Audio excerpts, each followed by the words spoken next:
আসসালামু আলাইকুম। আশা করি সবাই ভালো আছেন। আলহামদুলিল্লাহ আমিও ভালো আছি। আজকে রান্নাটা দেখাবো, এটা হইছে কি মুরগি বলে জানি না।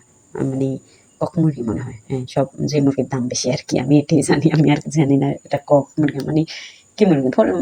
পোল্ট্রি ছাড়াও তো মুরগির অনেকগুলো নাম আছে। বাট কক মুরগির দাম সবার দোকানে গেছে এরা বলছে এই মুরগির দাম বেশি। তো এই মুরগিটাই কিনলাম।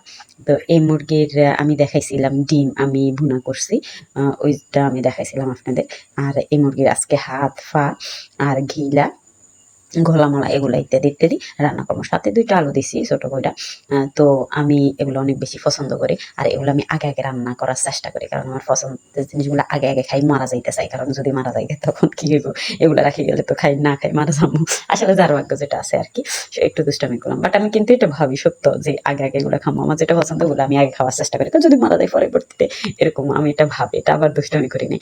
যাই হোক আমি ফার্স্টে তো সরিষার তেল দিয়ে রান্না করছি। সরিষার তেল দিয়ে দিছি আর সবগুলা বাটা মসলা দিছি। এখানে আমি আপনাদের আপনারা পেঁয়াজ বাটা না দিলেও সমস্যা না, আমার আছিল এইজন্য আমি দিছি পেঁয়াজ ২ চামচ দিছি। তেলটা একটু গরম হওয়ার পরে যেন গন্ধটা না থাকে। পেঁয়াজ ২ চামচ দেওয়ার পরে আবার আমি রসুন বাটা দিছি, আদা বাটা দিছি। সবকিছু আমার পরিমাণ মতো, কারণ এখানে আমি ২ কেজির উপরে আমার মুরগি ছিল। আর এই ২ কেজি আমি ১২০০ টাকা দিয়ে কিনছি। তো মানে এই ২ কেজির উপরে ছিল। জানি না কতটুকু ছিল, বাট এরকম ছিল। ১২০০ টাকা দিয়ে আমার শুধু এই ২ কেজি মুরগি লাগছিল। তো আমি কি করলাম এখানে, আমি আদা, রসুন, পেঁয়াজ, তারপর এখানে জিরা বাটা, আবার গরম মসলা গুঁড়ো, গরম মসলা বাটা, এখানে আবার আমি ২ ধরনের বাদাম বাটা দিয়ে দিছি। তো এগুলা দিছি, হলুদ, লবণ, মরিচ সবগুলো ইত্যাদি দিয়ে দিছি। আমি একবারেই এনাফ হয়ে যায়, কারণ আমি একবারে অনেক বেশি করে দিই। আর আমি হয়ে গেছে, আমার অভ্যাস হয়ে গেছে আমি রান্না করতে, করতে একবারে আমার দ্বিতীয়বার দেওয়া লাগে না কিছু, অন্য কিছু দেওয়া লাগে না। বাট আমি সবগুলো পরিমাণ মতো দিছি। এখানে আমার ২ কেজির মতো গোস্ত আর ছিল। ২ কেজি থেকে একটু কম আলু ছিল। ২ কেজির থেকে একটু কম। মুরগিতে আমার ছিল তো মুরগির গোস্ত কিন্তু এখানে আছে।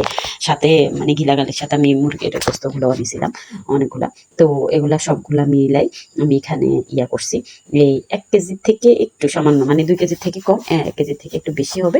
এখানে আমি এনেছি। তো আমি সবগুলা ২ চামচ, ২ চামচ দিছি। শুধু জিরা বাটাটা আমি ৩ চামচ দিছি। আর এখানে সবগুলা ২ চামচ দিছি। মরিচ বাটা আবার আমি একটু বেশি দিছি। ৩ চামচের চাইতে একটু বেশি দিছি। আর লবণ তো টেস্ট অনুযায়ী। আর সবগুলোই আমি বাটা মসলা হোক ওই মসলা সবগুলো ২ চামচ দিছি। আর ৩ চামচ শুধু এটা দিছি। তো আমি রান্না করা শেষ, আমার কষানো শেষ। ওইগুলো কষানোর পরে আমি একটু পানি দিয়ে দিছি। পানি দিয়ে আগে মসলাটা কষাই। মসলার উপরে মানে এই তেলটা বাসার পরে আমি কি করলাম, আমার এখানে গোস্ত আলু সবগুলো একসাথে ঢেলে দিলাম। ঢেলে কিছুক্ষণ কষাই নিলাম। কষানোর পরে আবার পানি দিয়ে দিলাম।